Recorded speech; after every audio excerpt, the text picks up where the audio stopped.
I don't think people realize this is happening in schools.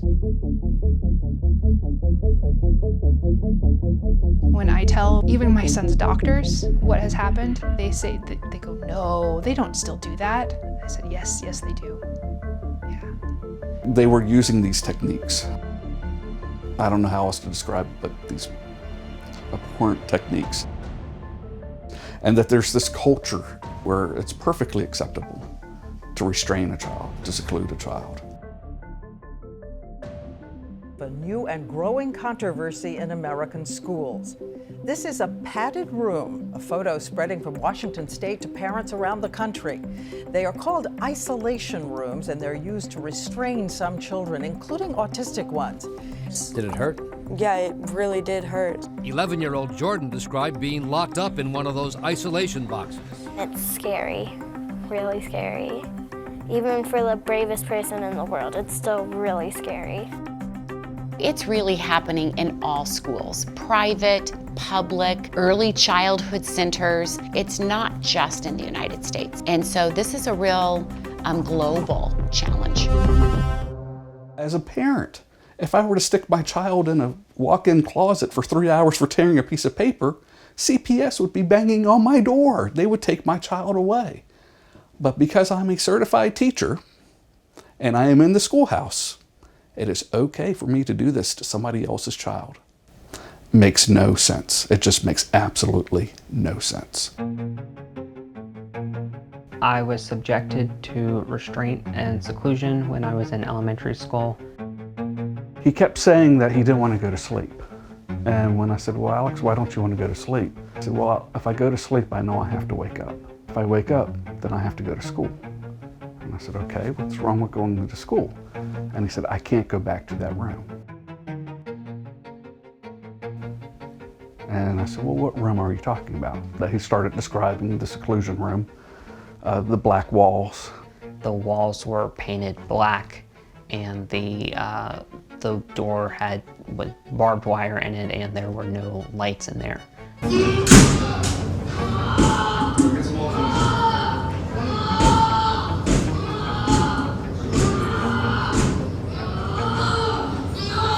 The principal secluded me every day, and the seclusion room was a dark room with a barbed wired window door, and he would put a desk in front of the door and then walk away. What are you holding in your hand there? All right, so this is Colin's isolation and restraints from 1st grade to 5th grade only. And every single one of these sheets of paper has between 1 to 4 or 5 restraints on it. In this binder, there is over 1,000 isolation restraints reported. They would put him in a box, 3 feet by 3 feet, and no windows. They would use their foot to close the door and hold it shut. It would be hours. He was in the isolation room for hours. It got to the point where he started to strip naked and urinate on his clothes because he knew that he would get to go home then. I watched kids being shoved into the isolation room, begging to get out. I witnessed a child who was diabetic, asleep, alone, in the isolation room. You're watching surveillance video from a Maryland school as an 8-year-old elementary student is dragged down a hallway on his knees. 3 school employees drop him into a windowless room and shut the door. More than 10 minutes later, when staffers open it back up, the little boy is seen head down, limp, lying in his own blood. People have died being put into restraint in schools. Children have died. Hundreds of children have died over the last 2 decades being physically restrained in our schools. In Georgia, there was a young man who hung himself in a seclusion room. It just has to stop. We don't need to treat children that way.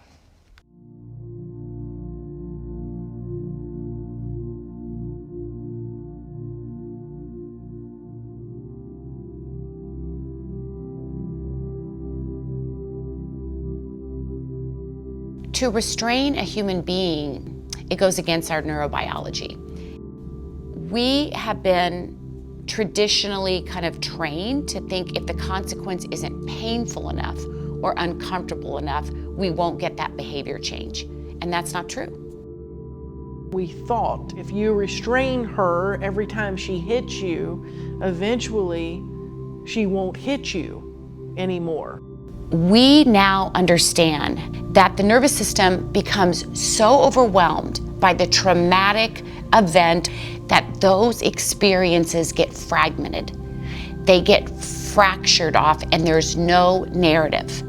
In reality, we know that being locked in a room against your will is not very calming and instead has quite the opposite effect. Personally, I was diagnosed with post-traumatic stress disorder and specifically experience nightmares and flashbacks of restraint seclusion. Seclusion and restraint impact the developing nervous system in ways that can be lifelong challenges, physiologically, emotionally, and cognitively.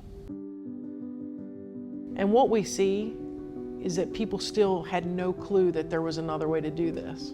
Our mission is to change the way people think about challenging behavior and how you react to that. We want to help people to eliminate the use of restraint and seclusion. Restraint and seclusion is just plainly bad for kids. We as a family rallied around one another to say there's one of two ways we could approach this. We can either be victims or we can be champions. And if we want to be champions, then we need to go out and make systemic changes. When I was 9 years old, I got involved in advocacy. He walked up to that podium, he laid down multiple telephone books so he could stand up above the podium. Good morning, my name is Alex Campbell. I am 11 years old and I have autism.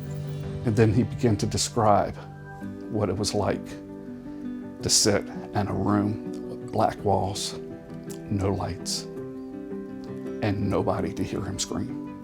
My principal would put me in a crisis room for long periods of time. I never knew why I was there and I was often scared alone. The room was small. It had a concrete floor and a blue door with a small window. I remember asking for help and asking if anybody could hear me, but many times nobody would answer. When I tried to open the door, I saw a desk pushed in front of me. When he finished, their mouths were open and there wasn't a dry eye.